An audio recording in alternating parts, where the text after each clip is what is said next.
자, 이 시간은 우리가 말씀을 기대하면서 우리 교회를 사랑한다는 것이라는 제목으로 목사님 오늘도 말씀을 전해 주실 텐데, 우리 잠시 눈을 감고 묵상으로 기대함으로 기도하도록 하겠습니다. 흔히 교회 사랑이라고 하면 예배당에 나와서 예배당을 청소하고 강대상을 정성스럽게 닦고 꽃으로 예배당을 아름답게 장식하는 것을 연상합니다. 그것은 예배당 사랑이지 교회 사랑이 아닙니다. 예배당은 교회가 아니기 때문입니다. 교회가 무엇인가? 사도 바울이 명쾌하게 정의해주고 있습니다. 고린도 전서 1장 1절에서 3절입니다. 하나님의 뜻을 따라 그리스도 예수의 사도로 부르심을 받은 바울과 형제 소스데네는, 주어는 바울과 동역자 소스데네입니다. 이 사람들이 고린도 교회에 편지를 쓰는 거예요. 고린도에 있는 하나님의 교회, 바울과 소스데네가 고린도에 있는 하나님의 교회에 편지를 쓰는데, 고린도에 있는 하나님의 교회가 뭔가? 고린도에 있는 하나님의 교회, 곧 그리스도 예수 안에서 거룩하여지고 성도라 부르심을 받은 자들과, 고린도에 있는 교회는 고린도에서 그리스도 예수 안에서 거룩해지고 성도라고 부르심을 받은 사람들의 모임입니다. 예배당이 아니에요. 또 각처에서 우리의 주, 곧 그들과 우리의 주 되신 예수 그리스도의 이름을 부르는 모든 자들에게 하나님 우리 아버지와 주 예수 그리스도로부터 은혜와 평강이 있기를 원하노라. 각처에 있는 교회는 뭔가? 각처에서 우리의 주와 그들의 주, 곧 우리 주를 부르는 모든 사람들. 주를 왜 부르겠습니까? 내 인생의 주인으로 모시고 믿고 부르는 거죠. 그 사람들이 각처의 교회입니다. 교회는 예배당이 아니고 사람입니다. 여러분입니다. 그러므로 교회를 사랑한다고 하는 것은 여러분들이 서로 사랑하는 것입니다. 오늘날 교회가 세상으로부터 신뢰를 상실하고 조롱의 대상이 되었다고 하면 전매 특허처럼 사랑을 이야기하면서 교인들끼리 서로 사랑하지 못하는 겁니다. 교인들이 서로 사랑한다라고 할 때 그 사랑은 흔히 오해하듯이 자기 중심적인 이기적 사랑을 뜻하지 않습니다. 주님께서 잡히시기 전날 밤에 제자들과 최후의 만찬을 가지셨습니다. 정확하게 표현하자면 주님께서 이 땅에서 제자들과 마지막 유월절 만찬을 가지신 것입니다. 우리가 잘 아는 대로 복음서는 4복음서로 구성되어 있습니다. 그런데 4복음서가 다 같은 복음서가 아닙니다. 마태, 마가, 누가복음은 공관복음이라고 합니다. 같은 관점에서 기록한 복음서라는 겁니다. 예를 들어서 예수님의 출생과 공생애, 죽음과 부활 그리고 승천을 예수님의 연대기적 순서와 관점으로 기록한 것이 마태복음, 마가복음, 그리고 누가복음입니다. 그런데 요한복음은 공관복음에서 빠져 있습니다. 왜냐하면 요한복음은 공관복음과 같은 관점으로 예수님의 생애를 연대적인 순서로 기록하지 않았습니다. 요한복음은 하나님의 아들, 성자 하나님이신 예수님에 대한 성경적 혹은 신학적 설명을 위주로 하고 있습니다. 그러니까 요한복음이 없다면 공관복음만으로는 우리가 알지 못할 것이 너무 많습니다. 우리가 공관복음만으로는 풀이할 수 없는 것들을 요한복음이 있기 때문에 비로소 풀이할 수 있습니다. 이를테면 요한복음이 있기 때문에 하나님이 말씀이라는 걸 압니다. 하나님이 말씀이시고 그 말씀이 육신을 입고 이 땅에 오신 분이 예수님이라는 것, 요한복음을 통해서만 알 수 있습니다. 하나님은 사랑이시라는 것, 요한복음을 통해서만 알 수 있습니다. 성령이 어떤 분이신가? 성령은 진리의 영이신데 그 진리의 영은 무엇하는 분이신가? 성령에 대해서도 성령 교본이라고 할 만큼 요한복음을 통해서만 성령님을 바르게 알 수 있습니다. 요한복음 이렇게 중요합니다. 공관복음서도 중요하지만 세 권으로 이루어져 있는 공관복음서에 비해서 요한복음의 비중이 결코 뒤떨어지지 않습니다. 서두에 예수님께서 이 땅에서 잡히시기 전날 제자들과 최후의 유월절 만찬을 가지셨다고 그러지 않았습니까? 그런데 그 최후의 유월절 만찬에 대해서 공관복음과 요한복음의 증언이 다릅니다. 공관복음은 다 똑같아요. 그런데 요한복음은 다릅니다.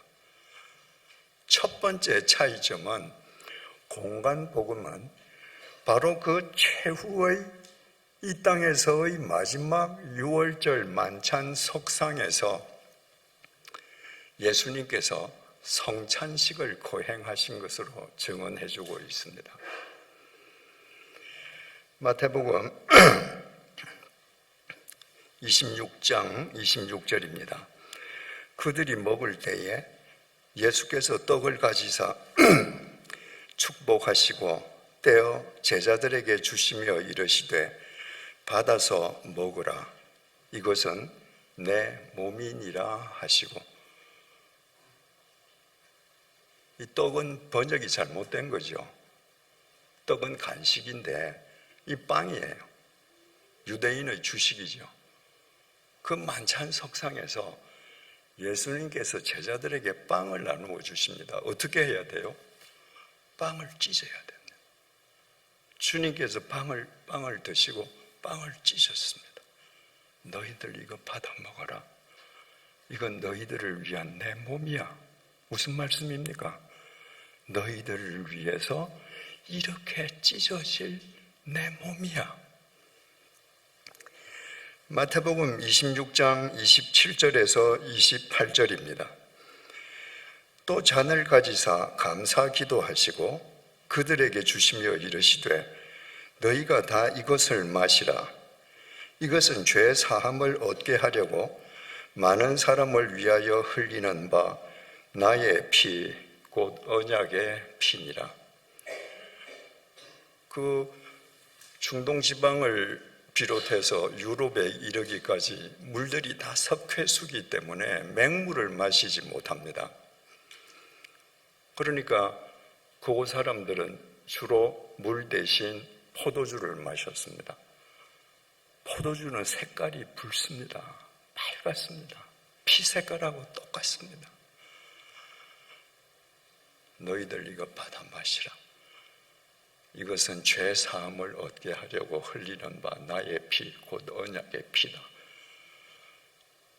바로 인간을 위해서 십자가에서 흘리실 피를 상징하는 포도주를 나눠주셨습니다. 성찬식의 기원입니다. 그래서 그 이후부터 주님을 믿는 사람들은 오늘에 이르기까지 빵과 포도주로 성찬식을 합니다. 대부분은 형식적으로 하죠. 그런데 예수님께서 인간을 위해 십자가에서 당하실 당신의 고난을 기리는 이 성찬식을 이 땅에서 제자들과 가지시는 마지막 6월절 만찬 석상에서 했다는 데에 성찬식의 의의가 있습니다. 이스라엘 백성들이 이집트에서 노예 생활할 때입니다. 때가 차서 하나님께서 모세를 보내셔서 이스라엘 백성들을 해방시키고자 하시지 않습니까? 파라오가 허락할 리가 없죠. 그 당시에 노예는 국부의 원천입니다. 그때 공장이 있습니까? 노예가 공장이에요. 그런데 그 노예를 그냥 풀어준다 있을 수 없죠. 하나님께서 여러 가지 재앙을 내리셨는데 풀어줄 것 같다가 파라오의 마음이 변하고 풀어주지 않았습니다. 제일 마지막 재앙이 하나님께서 이집트 땅에 있는 모든 집의 장자와 모든 짐승의 첫 새끼를 치시는 것이었습니다. 그리고 실제로 죽었습니다. 그리고 파라오가 어쩔 수 없이 이스라엘 백성들을 해방시켜 주죠. 이집트에 있는 모든 집의 장자가 죽고 짐승의 첫 새끼가 죽는데 이스라엘 사람들은 한 사람도 안 죽었습니다. 이스라엘 집안에 있는 짐승의 첫 새끼는 어떤 짐승도 죽지 않았습니다. 어떻게 그런 일이 가능했는가? 여러분들이 잘 아시는 것처럼 하나님께서 모세를 통해서 이스라엘 백성들에게 명령을 하셨습니다. 양을 잡아서 그 피를 문 좌우 기둥과 그 기둥을 연결하는 임방에다 발라둬라. 바르는 사람을 위해서 바르는 게 아니에요. 출애굽기 12장 13절입니다. 내가 애굽 땅을 칠 때에 그 피가 너희가 사는 집에 있어서 너희를 위하여 표적이 될지라. 내가 피를 볼 때에 이스라엘 백성들이 문 기둥과 임방에 피를 바른 것은 이스라엘 백성들은 그 집안에 있고 집안에 있는 이스라엘 백성들에겐 자신들이 바른 피가 전혀 보이지 않습니다. 그런데 밖에서 하나님께서 내가 너희들이 바른 그 피를 보면 내가 피를 볼 때에 너희를 넘어가리라. 넘어가리라. 이집트 집은 그 하나님의 사자가 무조건 그 집 틈새로 들어갑니다. 들어감과 동시에 곡성이 터지는 거예요. 그런데 피를 바른 내 백성의 집을 보면 그 피를 따라서 내가 너희 집을 넘어가리라. 그 재앙이 넘어가는 거예요. 아무도 안 죽는 겁니다. 재앙이 너희에게 내려 멸하지 아니하리라. 바로 그 날을 유월절이라고 합니다. 히브리 말로 뺏사흐예요. 뺏사흐는 넘어가다는 말입니다.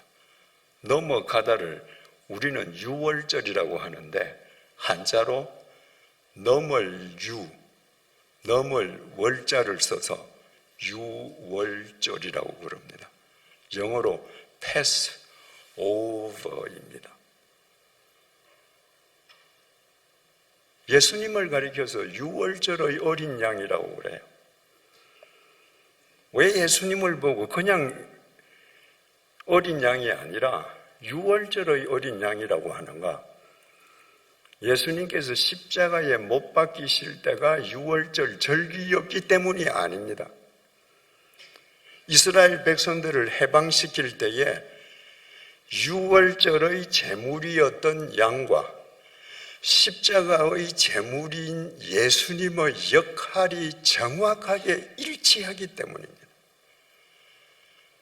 여러분, 예수님은 성자 하나님이신데 왜 그 예수님께서 공자님이나 석가님처럼 품위 있게 일생을 마치시지는 못했을까요?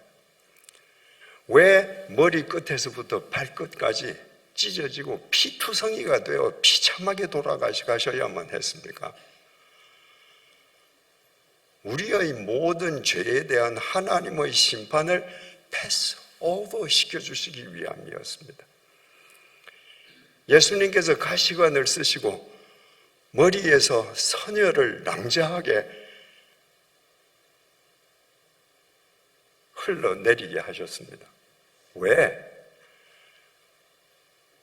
우리가 머리로 지은 모든 죄에 대한 하나님의 심판이 패스 오버 해주게 하시기 위함이었습니다. 왜 예수님의 두 손에 못이 박히고 피를 흘리셨는가? 우리가 이 손으로 지었던 모든 죄들, 그 죄에 대한 하나님의 심판이 유월하게 해주시기 위함이었습니다. 왜 예수님의 두 발에 못이 박혀서 피를 흘리셨는가? 우리가 가서는 안 될 곳을 다니면서 우리 발로 지은 모든 죄에 대한 하나님의 심판이 패스 오버 되게 해주신 거예요. 십자가에 못 박힌 예수가 죽었는지 안 죽었는지 확인하기 위해서 로마 군병이 예수님의 옆구리를 찔렀습니다. 그래서 마지막 피와 물 한 방울까지 다 쏟으셨습니다. 왜 예수님이 그 옆구리로 마지막 피 한 방울까지 다 쏟으셨습니까? 우리가 썩어 문드러질 이 몸뚱아리로 지었던 모든 죄에 대한 하나님의 심판을 패스 오버 시켜주시기 위함이었습니다. 그러니까 유월절 어린 양의 그 역할과 이스라엘 백성들을 해방시켜 주는데 마지막 하나님의 재앙이 패스 오버 되게 해주기 위해 모든 이스라엘 집 임방과 문설주에 칠해졌던 그 피와 우리의 죄값을 하나님의 심판으로부터 패스 오버 되게 해주시기 위해서 주님께서 피 흘리시고 찢어지셨던 그 역할 정확하게 동일한 것입니다. 그래서 마지막 만찬 석상에서 주님께서 당신이 찢어지고 못 박힐 것을 미리 기리면서 제자들에게 성찬식을 거행하게 했습니다. 정말 주님께서 찢어지시고 피 흘리심으로 죄의 삭은 사망인데 나에 대한 하나님의 심판이 패스 오버 되었음을 믿는다면 우리의 성찬식은 달라져야 합니다. 우리의 삶은 달라져야 합니다. 이처럼 공간복음서는 마지막 유월절 만찬 석상에서 예수님께서 성찬식을 거행한 것으로 증언하고 있는데 반해서 제4복음서인 요한복음은 성찬식에 대해서는 언급하지 않습니다. 요한복음은 4복음서 중에 요한복음을 제일 늦게 기록했습니다. 요한이 나이 들어서 노인이었을 때 기록했습니다.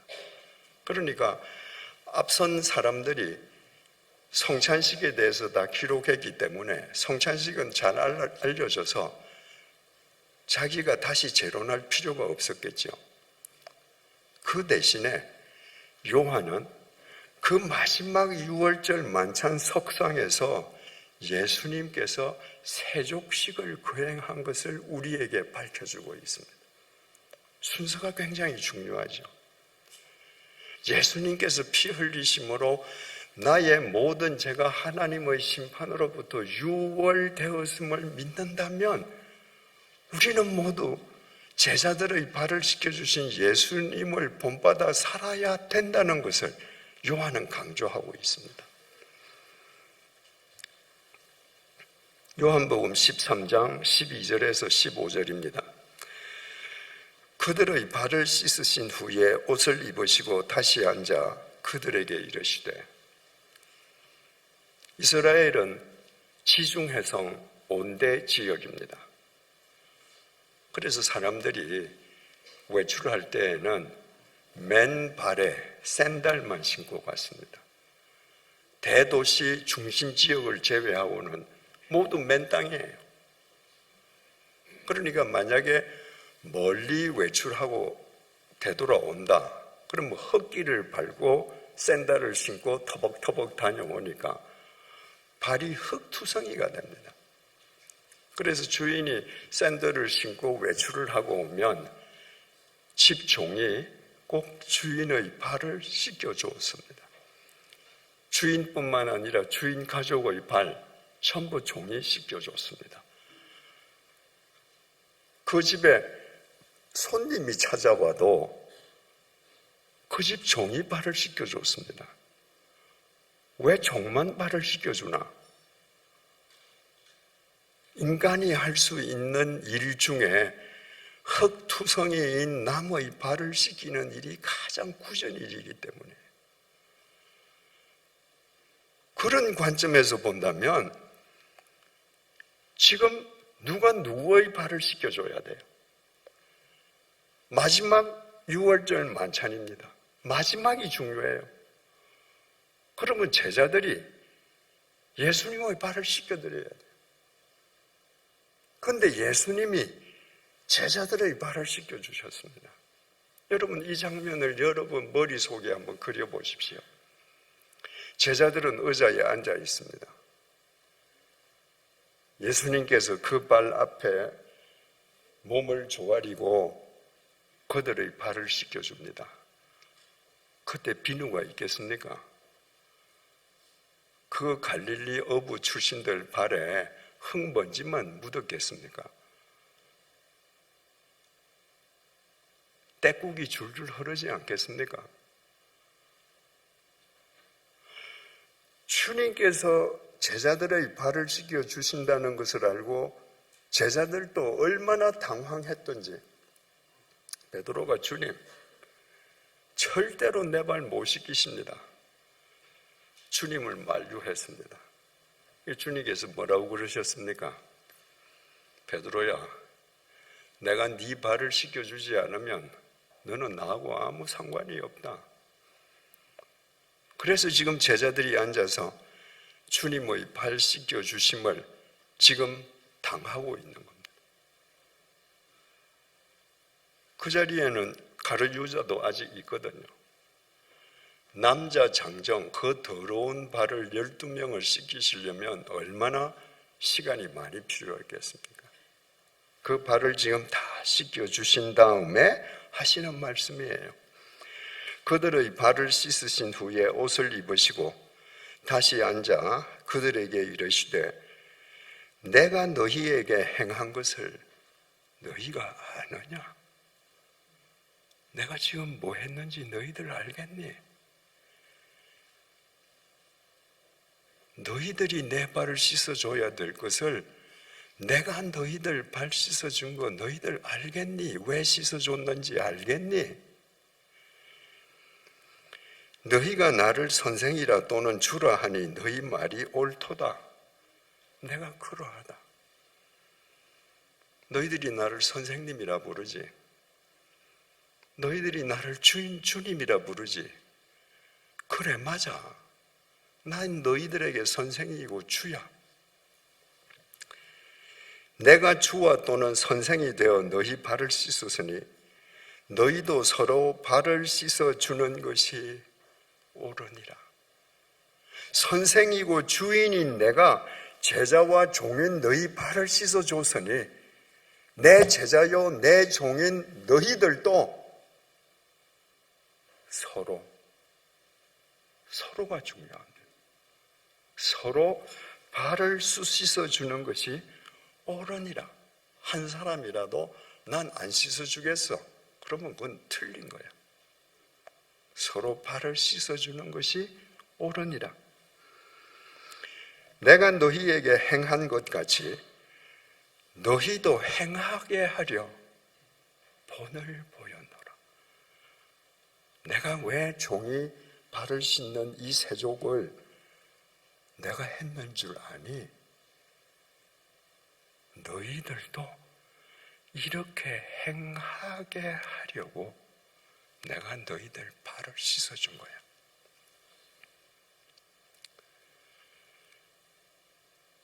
여러분, 발을 씻어주려면 제자들보다 더 낮은 자세라야 되잖아요.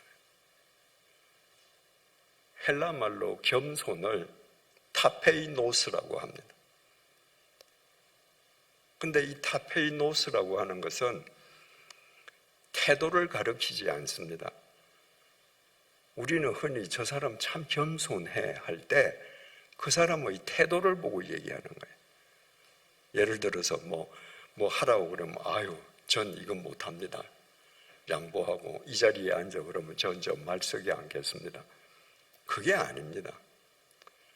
겸손이라고 하는 타페이노스는 저지를 의미합니다. 낮을 저자에 지대 지자. 그러니까 예수님께서 제자들보다 더 낮은 저지에서 제자들의 발을 씻겨주신 것은 타페이노스의 원형입니다. 내가 이렇게 타페이노스를 너희들한테 보여주는 것은 너희들도 서로 이렇게 타페이노스의 사랑을 실천하게 하려 함인 거예요. 겸손의 반대말이 교만 아닙니까? 헬라말로 교만은 피시오라고 하는데 부풀리는 거예요. 마치 고무풍선에다 산소를 넣듯이 나를 마구 부풀려요. 나보다 나를 훨씬 더 크게 생각해요. 내가 앉아야 할 자리보다 스스로 훨씬 더 높은 자리에 앉습니다. 그런 사람 옆에는 아무도 없습니다. 결국 혼자예요. 교만한 사람들은 언제든지 혼자입니다. 그래서 그 사람이 돈이 많든지 직위가 높든지 그 사람은 결국 혼자서 쓸쓸하게 공동묘지로 달려가는 것이 그 인생입니다. 저지의 타페이노스에 있다. 하나님의 사랑도 하나님의 능력도 하나님의 생명력도 올라가지 않습니다. 하나님의 사랑도 생명도 능력도 내려갑니다. 낮은 곳으로 흘러갑니다. 예수님이 가장 낮은 곳 저지 타페이노스의 분이셨기 때문에 저 높은 곳에 계신 하나님의 생명과 능력과 권능과 사랑 그 모든 것이 100% 예수님 속에 임해서 차고 넘쳤던 것입니다. 너희들 이렇게 살아라. 너희들이 타페이노스가 되면 하나님의 사랑이 하나님의 생명이 너희에게 넘친다. 그런데 너희가 피시오 해봐. 너는 혼자 높다고 생각할런지 모르지만 너 곁에는 결국 아무도 없어. 1980년이었습니다. 당시에 제 막내 누님께서 그 조미료 미원 전속 모델을 하셨는데 1년에 한 번씩 포스터 사진을 찍었습니다. 그러면 전속 모델료가 나오죠. 근데 누님께서 오랫동안 미원 전속 모델을 하시면서 단 한 번도 그 전속 모델료를 자기를 위해서 1원도 쓰신 적이 없습니다. 그 전속 모델료는 그저 하나님께서 주신 돈이기 때문에 하나님께서 주라 하시는데 그저 드려야 한다. 이 생각으로 매해 받고 있다가 저분이구나. 하나님께서 저분에게 주라고 하는구나. 확신이 들면 전액을 그분에게 드리고 했습니다. 그런데 1980년도에 그 해 전속 모델료를 기름동에 있는 맹인 전도사한테 줬습니다. 그리고 그분을 만나고 나서 저한테 얘기를 했습니다. 너도 한번 가서 만나보라고. 그래서 제가 가서 만났습니다.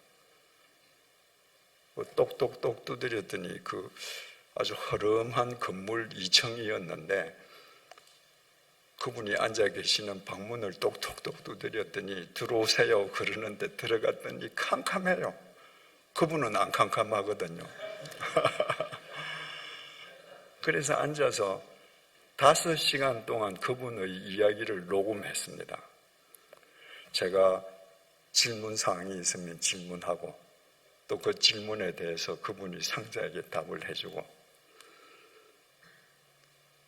그래서 그 테이프를 제가 녹취를 해서 당대 한국의 최고의 소설가인 이청준 선생님에게 보냈습니다. 나는 선생님이 이 녹취를 들어보시고 이 테이프를 들어보시고 글을 써주셨으면 좋겠습니다. 꽤 오랫동안 이 선생님한테 연락이 없었습니다. 그러더니 이 선생님이 오셨어요. 자기가 쓰시겠다고. 그러면 꽤 오랜 기간 동안 뭐 하셨는가? 그 테이프를 들으시면서 자기가 그 전도사 속으로 들어가 보고 전도사를 자기 속에 넣어보고 이 사람이 하는 말을 내가 100% 믿을 수 있는가? 과장은 없는가? 그걸 가늠했던 겁니다. 그리고 마침내 그래, 이분 이야기는 내가 100% 내가 믿을 수 있겠다. 그래서 그분의 간증록을 쓴 게 아니라 그 테이프를 토대로 해서 소설을 썼습니다. 그 소설 제목이 낮은 대로 임하소 소설입니다. 저는 한국 문학 역사상 그런 제목은 다시는 안 나온다고 생각합니다. 이청준 선생이 가장 기독교의 핵심이라고 할 수 있는 낮은 대로 임하소서, 이런 제목을 어떻게 붙이셨는가? 성인이 되어서 안영환 전도사가 실명을 했습니다. 실명하면 다 불편하지만 선천성 실명자는 그래도 어릴 때부터 적응하니까 적응하기가 쉽다 그러잖아요. 근데 성인이 되어서 실명을 하면 정말 힘듭니다.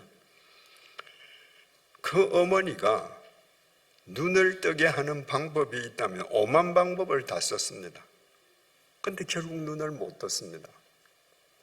포기했습니다. 눈을 뜨게 할 수 있는 세상적인 방법이 없다는 걸 알고 어머니도 포기했고 부인은 일찍 남편의 곁을 떠났고 남은 건 눈 감은 본인밖에 없는 거예요. 그도 세상을 하직하려고 손으로 더듬거려서 넥타이를 찾아서 부엌 천정에 있는 기둥에다 넥타이를 메고 이제 생을 마감하려고 했습니다. 근데 넥타이가 그분의 몸무게를 이기지 못하고 땅바닥에 떨어졌습니다. 그분의 표현을 빌리면 땅바닥에 떨어지는 순간에 야, 정말 죽을 뻔했네. 그래서 이분이 죽지 않기로 했습니다. 만약에 넥타이가 안 끊어졌으면 그분은 갔죠. 넥타이가 끊어져서 이분은 살기로 하고 나왔는데 그 길에 혼자 아무것도 보이지 않지 않습니까? 그러니까 손으로 나무의 집, 담, 벽 이걸 더듬으면서 걸어가는데 수십 번 헤아릴 수도 없이 넘어집니다. 아무도 돌봐주지 않아요. 넘어졌는데 일으켜주는 사람 한 사람 없습니다. 그런데 어딘지 모르게 이 사람이 도착을 했습니다. 그런데 그곳의 사람들이 이 사람에게 먹을 걸 주는 거예요.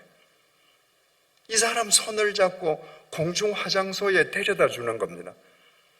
밤이 되니까 거적대기를 가져다 주는 거예요. 어딘지도 모르고 도착한 곳이 서울역이었습니다. 당시의 서울역에는 넝마주의, 행상, 구두 닦기 그런 사람들이 많았습니다. 그 가장 저지 타페이노스에 있는 사람들이 눈을 감고 어쩔 줄 몰라 하면서 도착한 사람들을 살려준 거예요. 그래서 안요한 목사가 이청준 선생이 낮은 대로 임하소서라고 소설 제목을 썼습니다. 하나님의 사랑은 낮은 곳으로 흐르고 그곳에 모인다. 여러분, 내가 단 한 번도 내 심장을 토려내줄 정도로 사람을 사랑해 본 적이 없다. 이유는 간단합니다. 여러분들이 겸손하지 않은 거예요. 교만한 거예요. 여러분들이 피시오 하는 거예요. 낮아질 수 없는 겁니다. 여러분들이 낮아질 때에만 진정으로 사람을 사랑할 수 있습니다. 이처럼 마지막 성찬식 석상에서 공관복음은 성찬식을 거행한 것을 증언해 줬는데 요한 사도는 요한복음을 통해서 그 자리에서 타페이노스의 세족식이 있었음을 우리에게 증언해 줌으로써 성찬식과 세족식을 보완해 주고 있습니다. 바로 그 마지막 유월절 만찬에 대한 두 번째 차이점이 있습니다. 공관복음은요, 만찬 석상에서 성찬식을 끝낸 다음에 예수님께서 제자들과 함께 겟세마네 동산에 기도하러 가셨는데 예수님을 배신한 가룟 유다가 그 대제사장의 군졸들을 데리고 와서 잡혀갔습니다. 그리고 대제사장의 집에서 그 재판을 받는데 바로 그 자리에서 베드로가 예수님을 3번이나 부인합니다. 그게 다 한 장에 처리되어 있습니다. 마태복음 26장 한 장입니다. 마가복음에는 14장 한 장입니다. 누가복음에는 22장 한 장에 그 이야기가 다 들어 있습니다. 그런데 예수님께서 13장에서 요한복음 13장에서 세족식을 하시지 않았습니까? 그런데 요한복음은 예수님께서 겟세마네 동산에 가서 기도하시다가 잡혀가시는 것이 요한복음 18장에 기록되어 있습니다. 바로 18장 전장인 요한복음 17장은 예수님의 기도 내용이 나옵니다. 요한복음 13장 31절부터 14장, 15장, 16장 무려 4장에 걸쳐서 예수님의 유훈의 말씀이 기록되어 있습니다. 공관복음에는 없는 겁니다. 여러분, 교회가 건물이 아니라 사람들의 모임이라고 그러지 않았습니까? 지금 예수님 앞에 있는 12명의 제자들, 그 사람이 예수님을 믿는 사람들의 모임입니다. 그들이 인류 역사상 최초의 교회입니다. 사도행전에서 교회가 먼저 나오는 게 아닙니다. 주님을 믿는 사람들, 아까 바울이 그랬죠. 그리스도 예수 안에서 거룩해지고 성도라고 부르심을 받는 사람들의 모임이 교회라면 이 12명이 지금 교회입니다. 그 12명에게 주님께서 무려 4장에 걸쳐서 요한복음 4장에 걸쳐서 유훈의 말씀을 내리시는데 그 유훈의 말씀은 곧 최초의 교회에 대한 유훈의 말씀이요, 오늘날 교회를 이루고 있는 우리 자신에 대한 유훈의 말씀인 겁니다.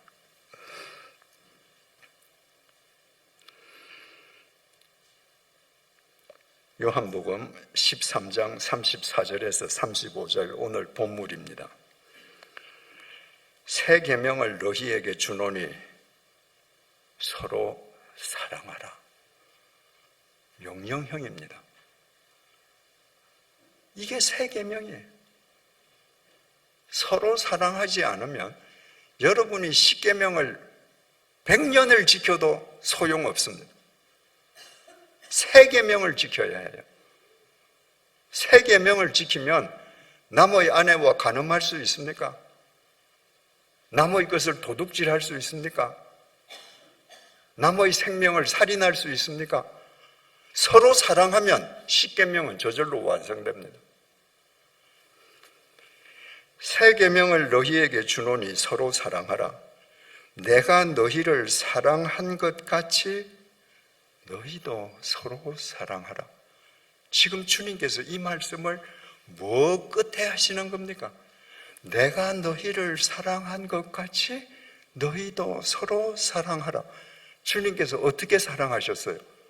내가 너희들 발을 씻어준 것처럼, 내가 너희들에게 타페이노스의 사랑을 준 것처럼 너희도 서로 상대의 저지에 위치해서 타페이노스의 사랑, 발을 씻어주는 사랑으로 사랑하라. 너희가 서로 사랑하면 내가 너희를 사랑한 것처럼, 타페이노스의 사랑으로 사랑한 것처럼 너희들도 서로 타페이노스의 사랑으로 사랑하면 이로써 모든 사람이 너희가 내 제자인 줄 알리라. 오늘날 왜 세상이 여러분을 조롱합니까? 여러분이 그렇게 크게 외치는 사랑을 왜 믿지 않습니까? 여러분이 예수님께서 여러분을 사랑하신 것처럼 서로 타페이노스의 사랑으로 사랑하지 않기 때문입니다. 이것이 예수님의 유훈입니다. 성찬식을 끝낸 다음에 내가 너희를 타페이노스의 사랑으로 사랑한 것처럼 너희들 서로 사랑해라. 나는 몸이 아파서, 나는 제일 약해서 나는 사랑을 받기만 해야 돼.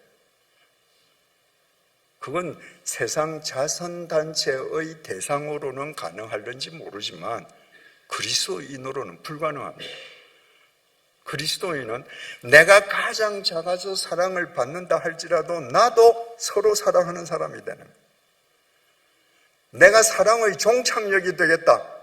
그 사람은 그리스도인 아닙니다. 서로 사랑해야 된다. 타페이노스의 사랑으로 서로 저지해서 상대방의 밑쪽에서 사랑하는 이 사랑이 주님과의 관계에서 얼마나 아름다운 삶으로 귀결되는지를 요한복음 14장 19절 20절이 이렇게 증언합니다. 지금 계속 유훈 말씀이 계속되는 거예요.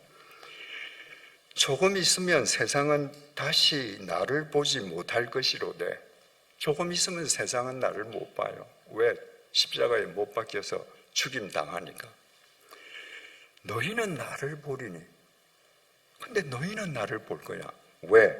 이는 내가 살아있고 너희도 살아있겠습니다. 내가 죽음을 깨뜨리고 부활할 것이기 때문에.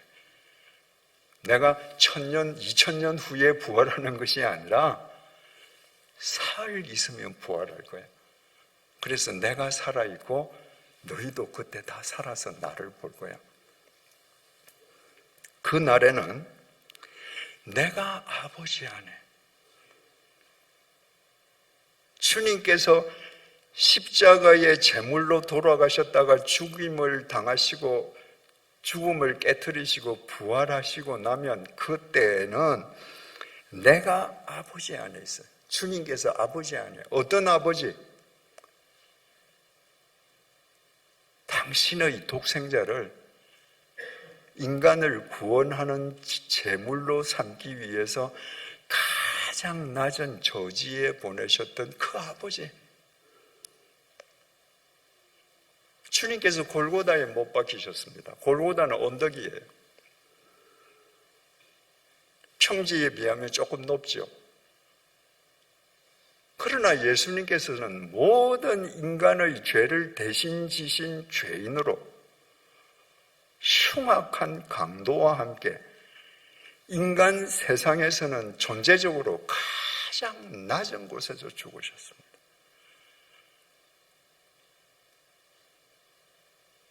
예수님은 짐승의 구유에서 태어나시고요. 달동네 나사렛에서 사시다가 빈민들이 사는 갈릴리에서 사역하셨습니다.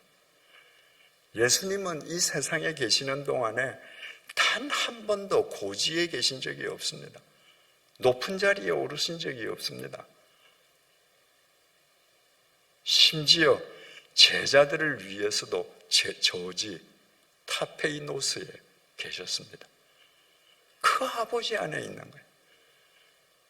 당신을 저지에 있게 하신 그 아버지 안에 주님께서 계시니까 주님은 언제나 저지에 계셔요. 내가 저지에 있기만 하면 그 주님은 나와 함께 하시는 거예요. 그래서 주님께서 이렇게 계속 말씀하십니다. 그날에는 내가 아버지 안에, 너희가 내 안에, 너희가 내 안에. 내가 누구예요? 타페이노스의 주님이에요. 너희가 내 안에 있으면 나와 함께 너희들이 타페이노스의 사람이 돼. 내가 너희 안에 있는 것을, 내가 너희 안에 또 있어. 타페이노스의 내가 너희 안에서 너희와 함께 있어. 내가 너희 안에 있는 것을 너희가 알리라. 알게 될 거야.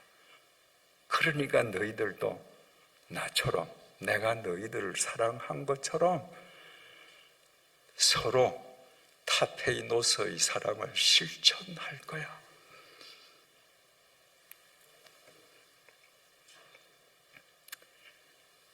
요한복음 15장 5절과 6절에서 이 타페이노스의 사랑을 서로 실천한다는 것을 더 구체적으로 설명해 주십니다. 나는 포도나무요 너희는 가지라. 그가 내 안에 내가 그 안에 거하면 사람이 열매를 많이 맺나니 나를 떠나서는 너희가 아무것도 할 수 없음이라. 사람이 내 안에 거하지 아니하면 가지처럼 밖에 버려져 마르나니 사람들이 그것을 모아다가 불에 던져 사르느니라. 얘들아, 난 포도나무야. 그리고 너희들은 가지야. 너희가 포도나무인 나한테 붙어 있으면 열매를 많이 맺을 거야. 근데 나한테서 떨어져 나가면 포도나무 가지는 이렇게 휘어져서 아무 쓸모가 없는 거 아시죠? 가구도 못 만드는 거 아시죠? 그래서 불사르는 땔감으로 버려질 거야. 여러분, 나무 가지가 나무에 붙어 있다는 것은 그 나무를 얻는 것만을 의지하지 않습니다. 한 나무 가지가 나무에 붙어 있다는 것은 그 나무의 뿌리를 통해서 대지를 얻는 겁니다. 그 나무는 위에 붙어 있지만 실은 대지와 연결되는 겁니다. 한 가지가 나무에 붙어 있다는 것은 그 나무의 잎을 통해서 하늘을 호흡하는 겁니다. 하늘을 얻는 겁니다. 엄청난 일이에요. 나는 포도나무요, 너희는 가지다. 이 요한복음 15장을 흔히 교회론에 비유합니다. 제가 사는 동네에, 시골 동네에 포도나무가 많습니다. 그런데 포도나무뿐만 아니라 하나님께서 창조하신 모든 나무는 공통점이 있습니다. 여러분 머릿속에 한번 그림을 그려보십시오. 땅이 있는데 땅에서 나무 순이 하나 나오더니 쭉 올라가서 큽니다. 그 나무에서 가지가 나왔습니다. 첫 번째 가지죠. 조금 세월이 흘러서 그 나무에서 두 번째 가지가 나왔습니다. 위치가 어디에 되나요? 첫 번째 가지 아래쪽인가요? 첫 번째 가지 위쪽인가요? 첫 번째 나온 가지가 야, 내가 1번이야. 넌 내 밑으로 내려가. 하지 않습니다. 두 번째 나온 가지는 첫 번째 나온 가지 위로 올라가고 첫 번째 가지는 두 번째 가지를 버텨줍니다. 세 번째 가지는 어디에 올라갑니까? 두 번째 가지 위에 올라갑니다. 나무가 죽지 않고 살아있다면 해가 바뀌어서 새 가지가 올라오면 항상 가장 새롭고 어리고 여린 가지가 항상 제일 위쪽에 있습니다. 나무가 폭풍도 견디는 이유가 크고 강하고 제일 오래된 가지들이 밑에서 버텨주기 때문입니다. 타페이노스예요. 만약에 제일 크고 강한 나무가 내가 제일 위에 올라갈 거야. 2번, 3번 다 밑으로, 내 밑으로 들어가. 그러면 그 1번의 무게 때문에 그 나무는 꺾어지고 말 겁니다. 여러분, 세상 사람들의 모임이 왜 시끄럽습니까? 왜 분란이 나고 다툼이 나고 왜 분열됩니까? 스스로 휘시오 크다고 생각하는 사람들이 다 위로 올라가겠다는 거예요. 그래서 영원한 세상의 조직이 없습니다.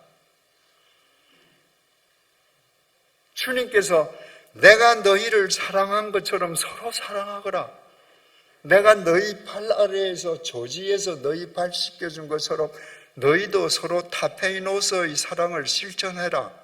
그 이야기는 서로 아랫가시가 되어줘라. 그게 조지잖아요. 그렇게 하는 교회에 분란이 생기겠습니까, 여러분? 그렇게 하는 교회에 싸움이 나겠습니까? 그렇게 하는 교회가 분열되겠습니까? 교회의 분열 이유는 딱 한 가지입니다. 목사든 장로든 헌금 많이 하는 특정 교인이든 전부 내가 제일 윗가지가 되겠다는 겁니다. 주님께서는 그런 사람일수록 아랫가지가 되어줘라. 그래야 너희가 내 제자인 줄 세상이 안다. 주님께서 유훈의 말씀을 13장 31절부터 14장, 15장, 16장까지 계속해서 최초의 교회인 제자들에게, 오늘날인 교회인 우리에게 그 유훈의 말씀을 남기고 계시는데, 그 유훈 제일 마지막이 이렇습니다.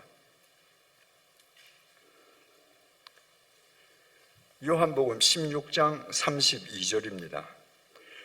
보라, 너희가 다 각각 제 곳으로 흩어지고 나를 혼자 둘 때가 오나니 벌써 왔도다. 그러나 내가 혼자 있는 것이 아니라 아버지께서 나와 함께 계시느니라. 주님께서 십자가에 못 박히실 때 제자들이 다 주랭랑 치지 않습니까? 그리고 베드로는 주님 면전에 두고 제사장 집 뜰에서 주님을 3번 부인하지 않습니까? 주님께 지금 그거 내다보시는 거예요. 너희들 다 나를 버려둘 때가 지금 왔다. 주님께서 겟세마네 동산으로 가실 때 주님하고 베드로하고 이런 대화를 주고받는 것 아시죠? 주님 말씀입니다. 오늘 밤에 너희가 다 나를 버리리라. 베드로, 이 세상 사람이 모두 주를 버릴지라도 나는 결코 버리지 않겠나이다. 주님, 내가 진실로 내게 이르노니 오늘 밤 닭 울기 전에 내가 3번 나를 부인하리라. 베드로, 내가 주와 함께 죽을지언정 주를 부인하지 않겠나이다. 이렇게 호언장담하던 베드로가 대제사장 집 뜰에서 예수님을 처음 부인하고 두 번째, 그게 안 먹혀 들어가니까 맹세하고 부인하지 않아요? 나 저런 사람 모르는 거 하나님 이름으로 맹세해. 그래도 안 먹혀 들어가요. 세 번째, 부인하고 맹세하고 저주했습니다. 저런 저주받을 인간을 내가 어떻게 안다고? 나 모른다고 하나님 이름으로 맹세해. 그렇게 주님을 버려주고 다 갔습니다. 주님 혼자 남아있는 거예요.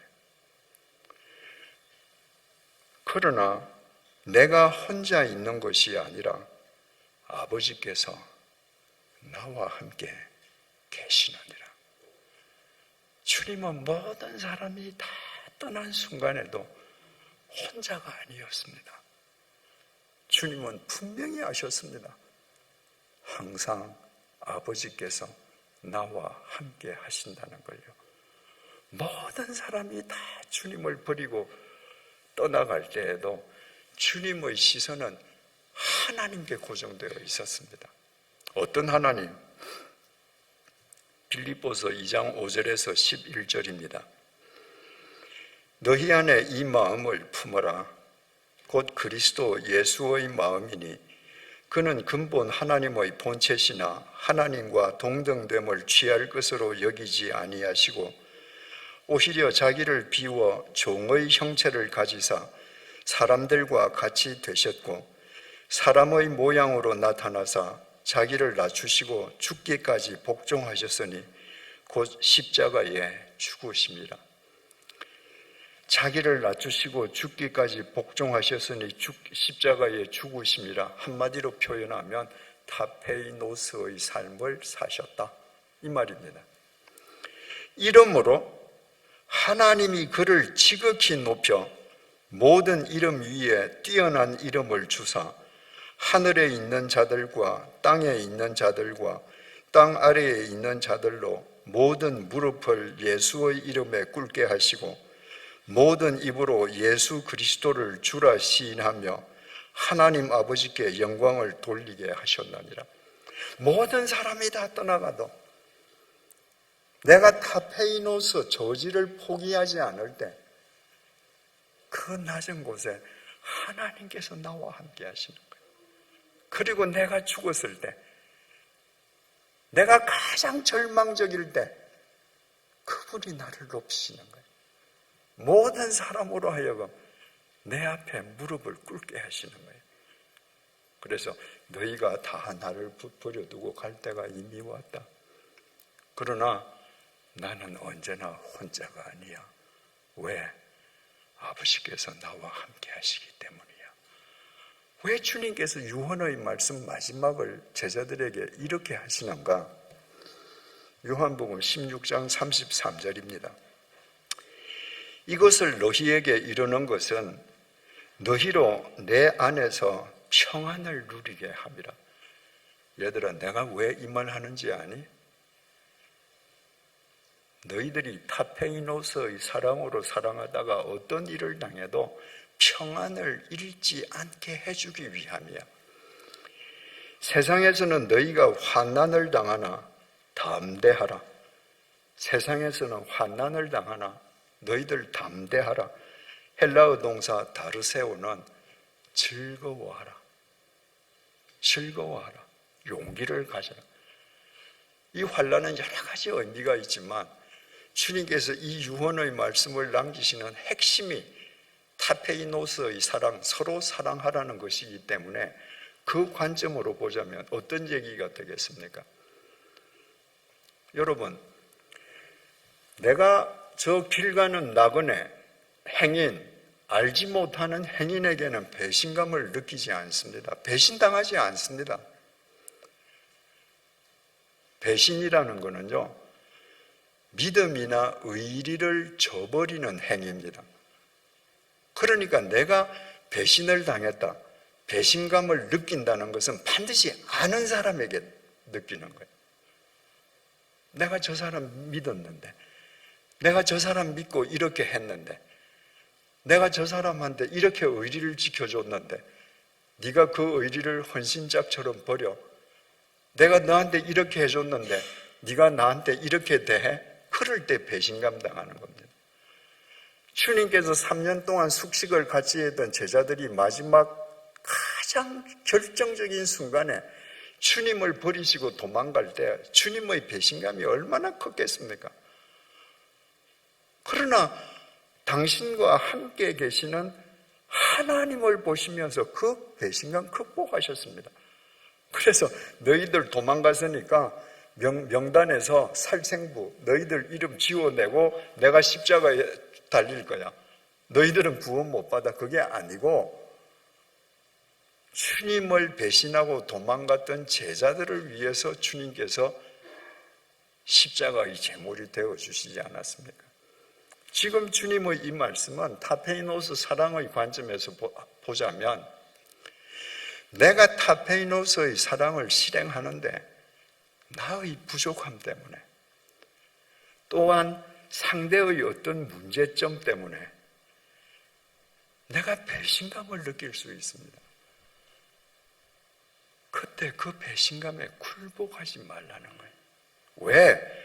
내가 세상을 이기었노라.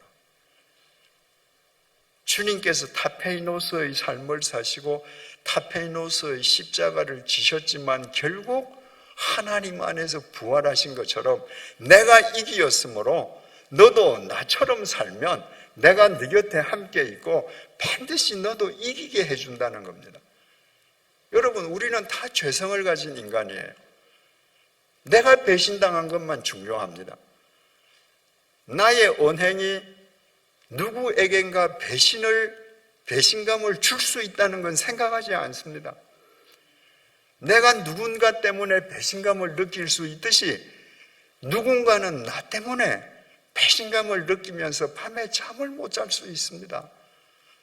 그럴 때 세상을 이기신 그 주님을 믿고 담대하게 즐거워하고 평안을 누리면서 내가 계속해서 서로 타페이노스의 삶을 살 때 주님께서 당신의 생명력으로 사람들을 붙들어 주실 때 내게 배신감을 느끼던 그 사람도 타페이노스의 삶을 살면서 주님 안에서 새로운 힘을 얻게 되는 것입니다.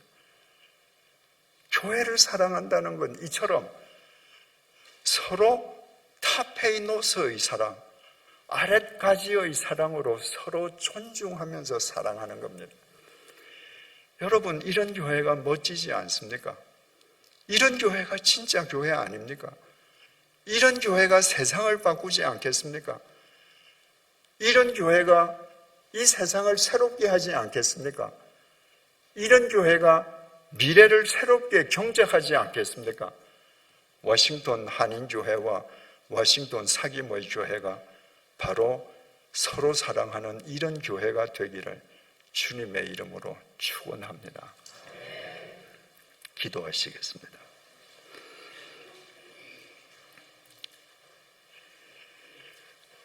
주님, 왜 교회마다 크고 작은 내홍이 있는지, 왜 교회마다 파벌이 있는지, 왜 교회의 다툼이 세상의 다툼보다 더 심한지 이 시간 그 까닭을 알게 해주셔서 감사합니다. 주님께서 내가 너희를 사랑한 것 같이 서로 사랑하라 명령하셨지만 우리는 몸을 숙여 제자들의 발을 씻겨주신 주님의 타페이노스의 사랑으로 서로 사랑한 적이 한 번도 없었습니다. 신앙 연륜이 깊어질수록 교회의 윗가지가 되려 했을 뿐 모두를 위한 아랫가지로 살려 한 적이 없었습니다.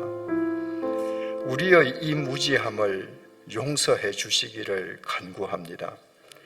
이제부터 서로 타페이노스의 사랑을 실천하게 도와주십시오. 서로 모두를 위한 아랫가지로 살아가게 도와주십시오. 어느 순간이든 나를 혼자 내버려 두지 않으시는 세상을 이기신 주님께 나의 시선을 고정하며 살게 해 주십시오. 그리하여 우리의 모임인 교회가 진짜 교회가 되게 해 주시고 세상을 새롭게 하는 주님의 통로가 되게 해주시고 미래를 새롭게 경작하는 주님의 손길이 되게 해 주십시오. 예수님의 이름으로 기도드립니다. 아멘.